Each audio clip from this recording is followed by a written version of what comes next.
welcome to Geekology. I'm David. And I'm Sven. And tonight we're reviewing Star Trek, the official Starship Collection, issue 56 and 57. I shall get mine out. Oh yeah, baby.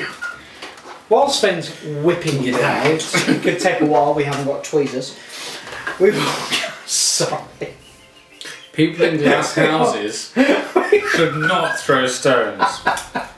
We will go through the magazine. So, as always, high gloss cover.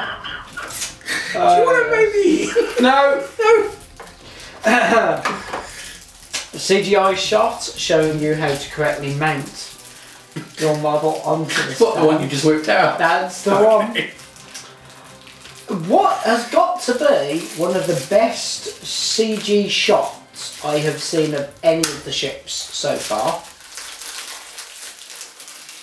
Some information on the ship, and let's face it, with this particular ship, it's kind of good. There's info. There's not a vast lot known about this particular one. It's not like she's turned up in anything book-wise, really. No, as far as no, technology. it just literally just popped up. Because even though the ship did turn up in Deep Space Nine, but it was towards the end of Deep Space Nine, it didn't turn up in a lot of And let's face it, books. okay, yes, it was in First Contact, but it was in there for not a long time. No.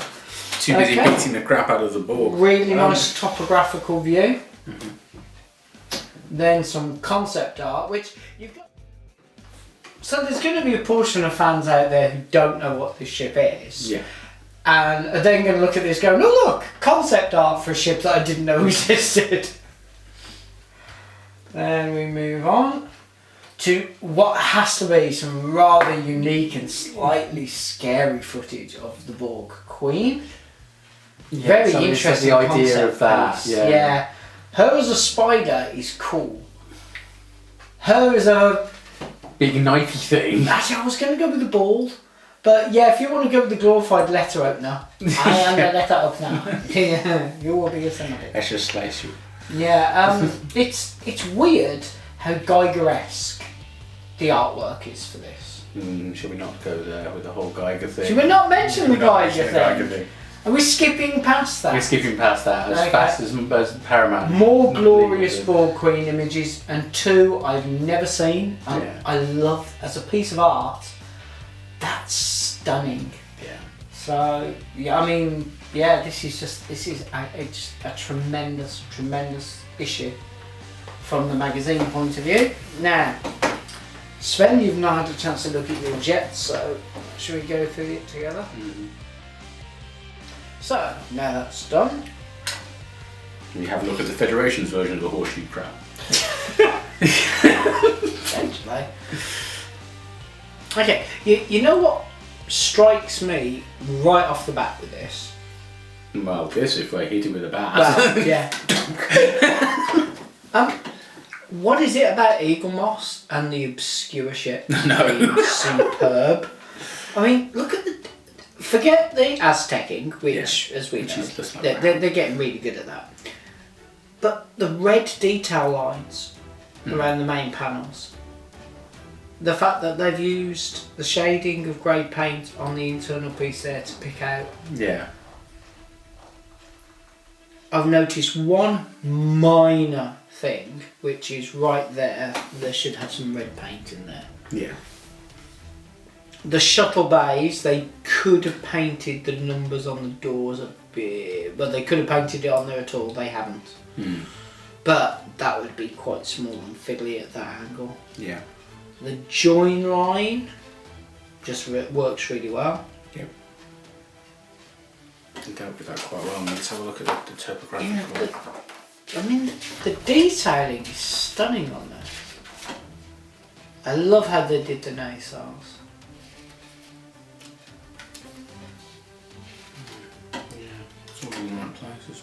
The decals are right. It's just a very pretty, well done ship. I love the way. Look at the way the ram slips catch the light. Yeah, this is a phenomenal model, which again makes me wonder what the hell is it with them and the obscure ships. Yeah. Please get the A right. Please get the A right. Please get the A right. Please get the A right. Okay. They've even used blue transparent plastic in the navigational device. Yeah.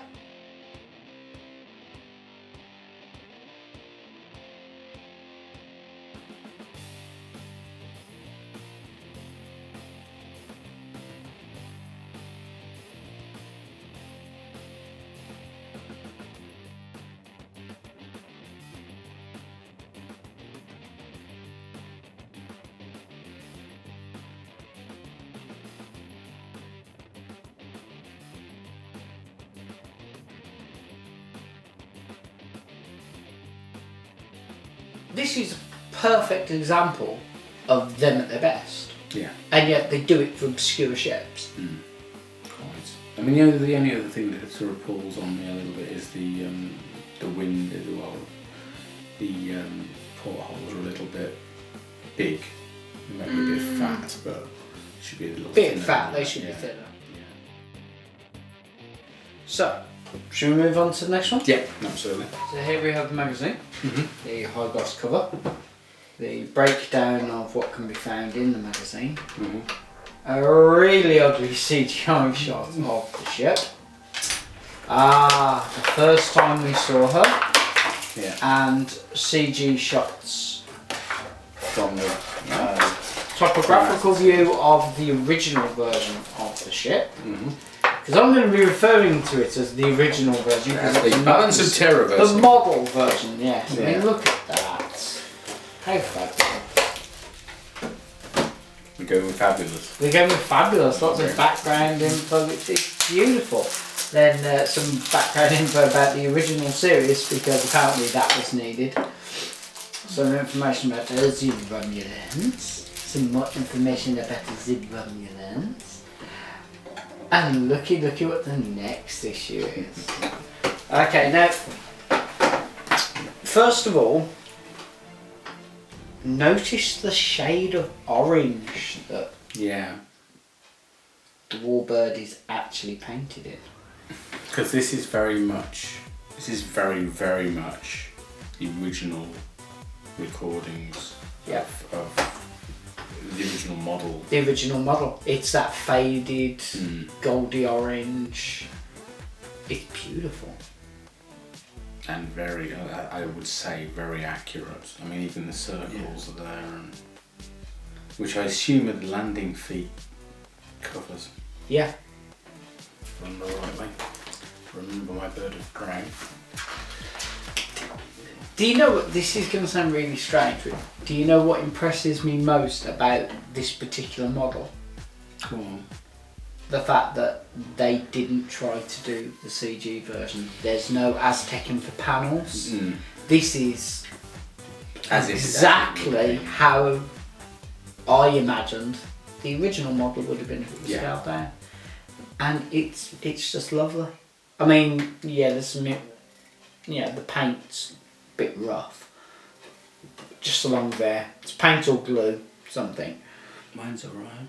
But this is exactly how I wanted this to be, and I love this. I think it's it's great. Yeah. And the blue for the ram scoops, Mm. which we're going to, assume are ram scoops. We assume around scoops. Yeah. Attached to the main propulsion. Main propulsion. Main yes, propulsion. Which may or may not be warp drives. Yeah. This is stunning, and I am so happy that they did this. But do you know what I honestly think they should do? You're going to want a second one, aren't you? I want the CG version. I want there to be this and then the CG version. This is my Balance of Terror one, and this is my Enterprise Incident one. Yeah. Because I don't know if you're aware, they when they did the new version of Enterprise Incident for Blu-ray, when they high def the whole thing, they actually replaced one of the Romulan battle cruisers with the Romulan Bird of Prey, didn't they? Yeah. Which was quite cool. A lot of people threw their toys out of the pram over it, but it was just I liked it. that makes I sense. liked it. I thought it was cool. But that's let's be honest, the only reason that episode didn't have the Bird of Prey in is because the model no longer The models existed. didn't exist, yeah.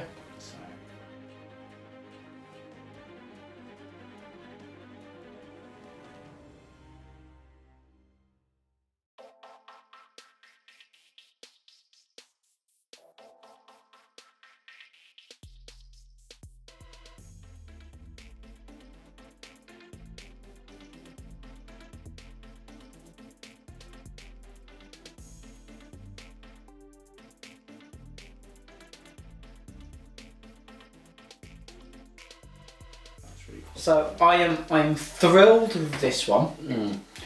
I think this is stunning. It's beautiful. Yeah. They're just very good at obscure ships. Now,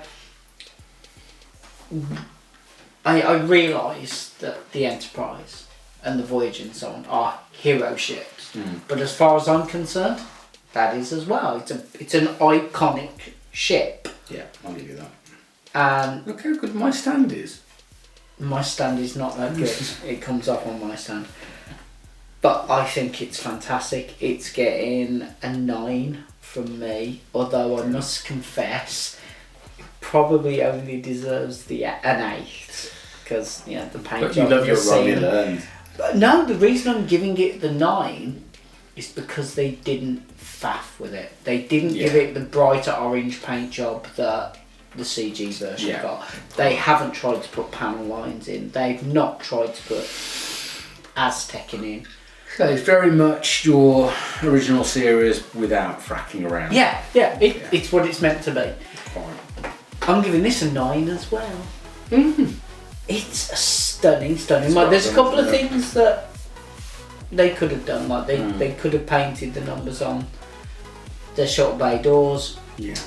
But again, that's there's really no red there. They could have put white on just there. Yeah. They haven't put the backing light on. But that's tiny little paint things on what is a beautifully detailed model. So I'm going to give it an 8 simply because I think porthole painting is annoying me. Yeah, you'd have preferred it thinner. Yeah, it looks a bit too toyish. Okay. But other than that, yes, it would have been nice to have the shuttle bay doors, but tiny little detail on that. And there's nothing else really that jumps out at me. I mean, the one thing I would have liked to have seen on all of the ships is the registry numbers and the names to have the red outlines around them, but that would be almost impossible. Be very, very hard to do this scale. And then when you look at the registry number on the side of the ship there, and it's just like you can barely make it out. Tiny. So. Yeah, and again we've got another ship with an incredibly tiny engineering section. Could we really guess what it's there? It's in there. Yeah, and considering this is supposed to be a battleship, because this was again like the Defiant, it was designed to be an anti-Borg vessel. Yeah. Why on the entire of the underside is the one phaser strip? It's really powerful. It's a class 10 phaser strip. Yeah, we can fire. Well, this is the thing: is if you go by what the Enterprise D could do, that would probably be enough. But there's nothing really wrong with it, to be fair. But I'm going to give it an 8 just overall. It's just I'm not awfully au fait with all of these battleships running around, but yeah, it's a good representation of the ship that they did. As for the Bird of Prey, well, yeah, it's right. It really is. It's lovely. I mean, there are a couple of little niggles, but it's nothing major. It's really bizarre because it's one of the things that I've ripped into Eaglemoss for their bits before, but considering some of the things they've done with hero ships, I'm just really happy. I mean, the join line's in the right place, so it doesn't look out of place. You see what I mean? It doesn't jump out at you. It doesn't jump out at you any more than it would do on the original model. And it's done really, really well. Yeah. Okay, there's a little bit of glue. Something's going on slightly wrong around the edges, but I can overlook that to a degree. And at the price point, I think I'll give it a 9 as well.